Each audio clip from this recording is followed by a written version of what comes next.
সবগুলোকে আমি গোল গোল করে কেটে নিয়েছি। আর দেখুন এটা কতটা স্পঞ্জি হয়েছে, এ দেখুন একদম কিন্তু জালিদার হয়েছে। নিচেটা দেখুন, একদম দেখলেই বোঝা যাবে এটা কতটা জালিদার হয়েছে। যেরকম নরম হয়েছে সেই রকম কিন্তু জালিদার হয়েছে। আর খুবই কম তেলে তৈরি, এটা খুব স্বাস্থ্যকর। নমস্কার বন্ধুরা, প্রিয় রান্নাঘরে আপনাদের সকলকে আরো একটা নতুন রেসিপিতে স্বাগত জানাই। তো আজকে আমি রাতের বেঁচে যাওয়া ভাত দিয়ে একটা দারুণ জলখাবারের রেসিপি আপনাদের সাথে শেয়ার করব, যেটা বানানো কিন্তু খুবই সহজ। আর তার সাথে থাকবে একটা দারুণ চাটনির রেসিপি।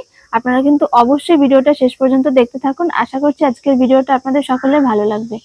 আমি এখানে রাতের বেঁচে যাওয়া এক বাটি ভাত নিয়েছি আর নিয়ে নিয়েছি এক বাটি সুজি। তো এটা প্রথমে মিক্সচারে দিয়ে ভালো করে ব্লেন্ড করে নেব। আমি একটা মিক্সিং জার নিয়েছি, তার মধ্যে আমি এই এক বাটি ভাত দিয়ে দিচ্ছি।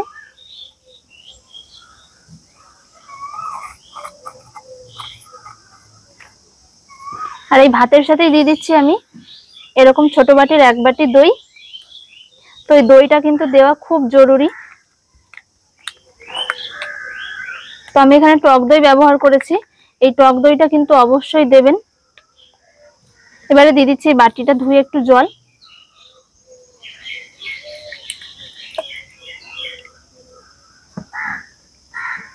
এই সবকিছু আমি একসাথে ভালো করে ব্লেন্ড করে নেব।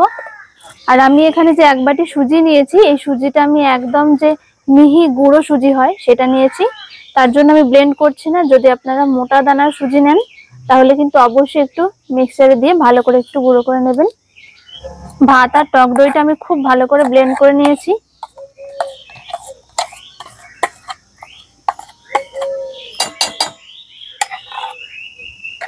এবার টক দই আর ভাতের এই পেস্টের মধ্যে আমি যে সুজিটা নিয়েছিলাম সেই সুজিটা ঢেলে দিচ্ছি। দিয়ে দিচ্ছি স্বাদ মতো লবণ। এবার অল্প অল্প করে জল দিয়ে একটা ব্যাটার তৈরি করে নেব।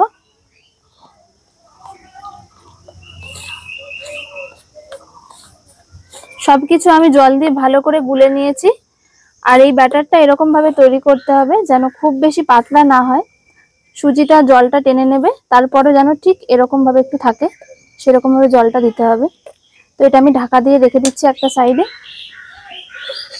উনুন ধরে গেছে, আমি কড়াই বসিয়ে দিচ্ছি। প্রথমে আমি চাটনিটা তৈরি করে নেব। কড়াই দিয়ে দিচ্ছি খুব সামান্য একটু সর্ষের তেল। তেলটা প্রথমে একটু ভালো করে গরম করে নেব। তেল গরম হয়ে গেছে, দিয়ে দিচ্ছি পেঁয়াজ কুচি। পেঁয়াজগুলোকে আমি একটু বড় বড় করেই কেটেছি। আর তাতে দিয়ে দিচ্ছি রসুন।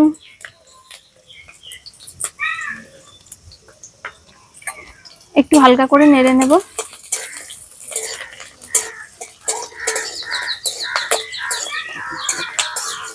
পেঁয়াজ আর রসুনটা আমি হালকা করে নেড়ে নিয়েছি। এর মধ্যে দিয়ে দিচ্ছি 4টে শুকনো লঙ্কা। আর এই যে 1 চামচ ছোলার ডাল নিয়েছি, সেই ছোলার ডালটা দিয়ে দিচ্ছি। এটা কিন্তু ভেজানো না, একদম শুকনো। আর এর সাথেই দিয়ে দিচ্ছি কয়েকটা বাদাম।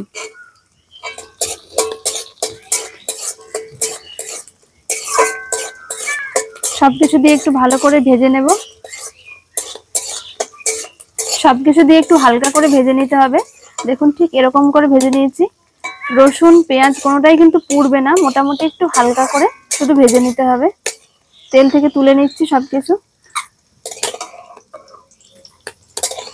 বন্ধুরা, আমি একই কড়াই বসিয়ে দিয়েছি আর তাতে আমি একটা স্ট্যান্ড এরকম উল্টো করে বসিয়ে দিচ্ছি। এবারে দিয়ে দিচ্ছি কড়াইতে জল। ঢাকা দিয়ে জলটা খুব ভালো করে গরম করে নেব। আমি একটা থালায় একটু তেল বুলিয়ে নিচ্ছি। এর মধ্যে আমি ব্যাটারটা দেব, তাই অবশ্যই করে যে জায়গাতে আপনারা ব্যাটারটা দেবেন তাতে কিন্তু এরকম করে একটু তেল লাগিয়ে নেবেন। খুব ভালো করে সব জায়গাতে আমি সর্ষের তেলটা লাগিয়ে নিয়েছি। এদিকে ব্যাটারটাও রেস্টে রাখা হয়ে গেছে। এর মধ্যে দিয়ে দিচ্ছি আমি 1 প্যাকেট ইনো। তো যদি ইনো না থাকে বাড়িতে তখন কিন্তু বেকিং পাউডার কিংবা সোডা যে কোনো একটা 1/2 চামচ একটু দিয়ে দেবেন, তাহলেই হবে।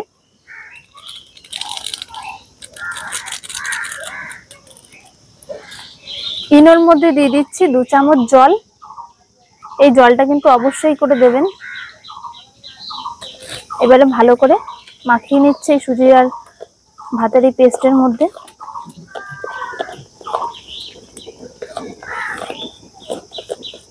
দেখুন দেওয়ার সাথে সাথে কিন্তু এরকম ফুলে যাবে। ঠিক যে সময় ব্যাটারটা দেওয়ার প্রয়োজন পড়বে সেই সময় কিন্তু এই ইনোটা দিতে হবে। এবারে যে থালায় আমি তেল বুলিয়ে রেখেছিলাম তার মধ্যে দিয়ে দিচ্ছি।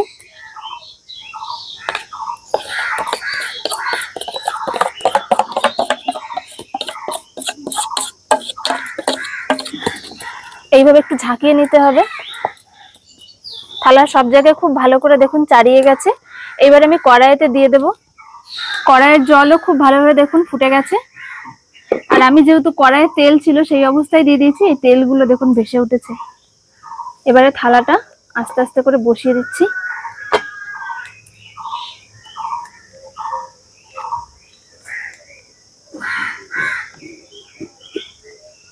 সাত আট মিনিট মতো এইভাবে ঢাকা দিয়ে রেখে দেবো। অল্প অল্প করে জাল দিতে হবে।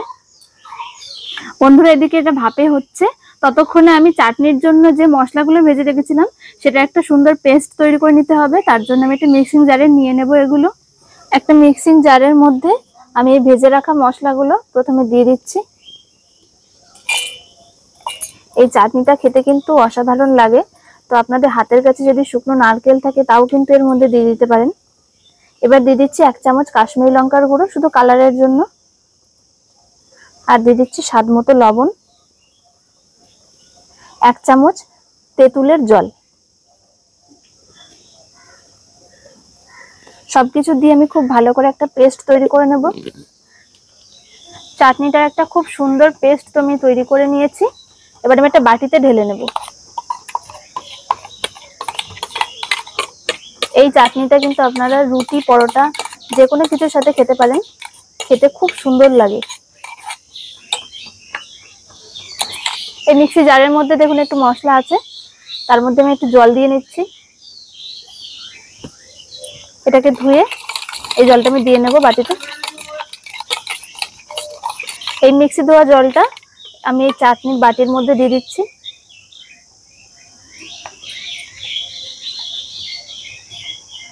চাটনির কালারটা দেখুন কতটা সুন্দর এসেছে।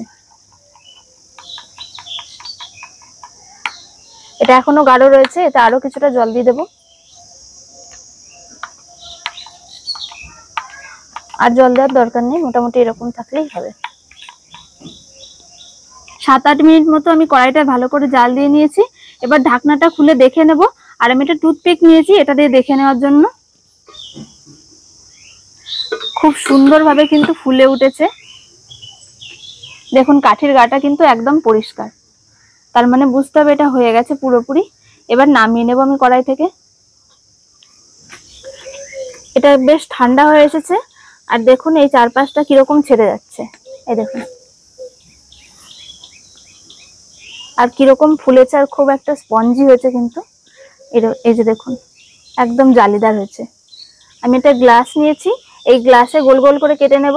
আর এই গ্লাসের চারপাশের মুখটা আমি বেশ ভালো করে একটু তেল লাগিয়ে নিয়েছি, তাহলে এর মধ্যে আর আটকাবে না। ছুরি দিয়েও কাটতে পারেন।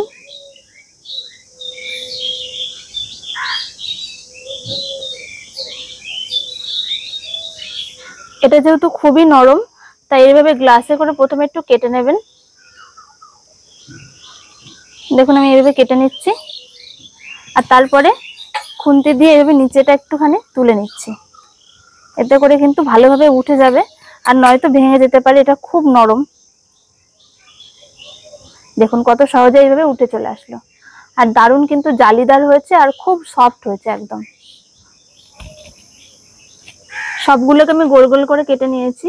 আর দেখুন এটা কতটা স্পঞ্জি হয়েছে, এ দেখুন একদম কিন্তু জালিদার হয়েছে। নিচেটা দেখুন, একদম দেখলেই বোঝা যাবে এটা কতটা জালিদার হয়েছে। এই দেখুন। আমি আবারও কড়াই বসিয়ে দিয়েছি। আর এবার আমি চাটনির জন্য একটা তড়কা তৈরি করে নেব। তার জন্য আমি কড়াই একটু সর্ষের তেল দিয়ে দিচ্ছি। খুব সামান্য একটু তেল দেবো, বেশি লাগবে না। তেল গরম হয়ে গেছে, দুটো শুকনো লঙ্কা দিচ্ছি। আর দিয়ে দিচ্ছি 1 চামচ মতো কালো সর্ষে।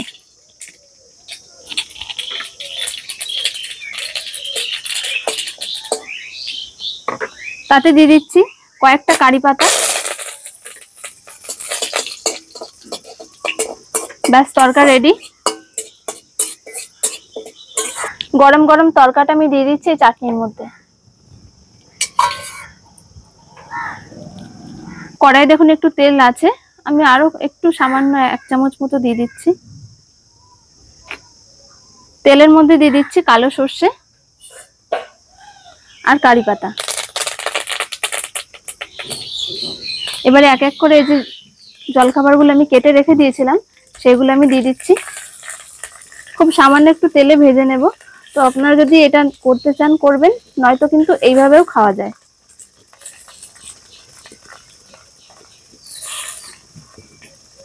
এপিট ওপিট একটু হালকা করে শুধু সেঁকে নেব। দেখুন খুব হালকা করে একটু সেঁকে নিয়েছি, আর তার জন্য কিন্তু খুব বেশি তেলেরও প্রয়োজন পড়বে না।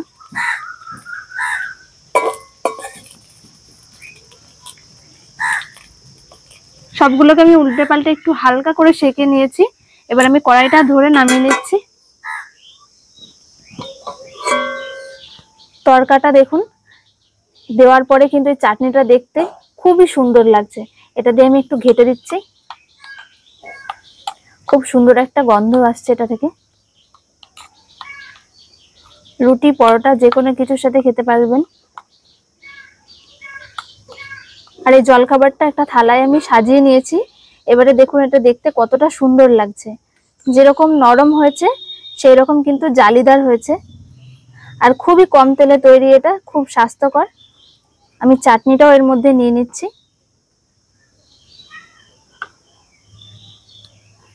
দুপুরে কিংবা রাতেও কিন্তু এটা তৈরি করে খেতে পারেন। যে কোনো সময় এটা খেতে কিন্তু খুবই ভালো লাগে। তো বন্ধুরা, আজকের এই জলখাবারের রেসিপিটা খুবই জালিদার আর খুবই স্বাস্থ্যকর উপায়ে কিন্তু বানানো, খুব কম তেলে। এখন তো খুবই গরম পড়েছে, এই গরমে কিন্তু এরকম স্বাস্থ্যকর জলখাবার আপনারা যে কোনো সময় কিন্তু বানিয়ে খেতে পারবেন। আর এইভাবে যদি বানান তাহলে কিন্তু খেতে অসাধারণ লাগবে। আশা করছি আজকের রেসিপিটা আপনাদের সকলেরই খুব ভালো লেগেছে। ভালো লাগলে কিন্তু অবশ্যই একটা লাইক করবেন এবং কমেন্ট করে আমাদের জানাবেন। দেখা হচ্ছে পরের ভিডিওতে। সকলে ভালো থাকবেন, সুস্থ থাকবেন। নমস্কার।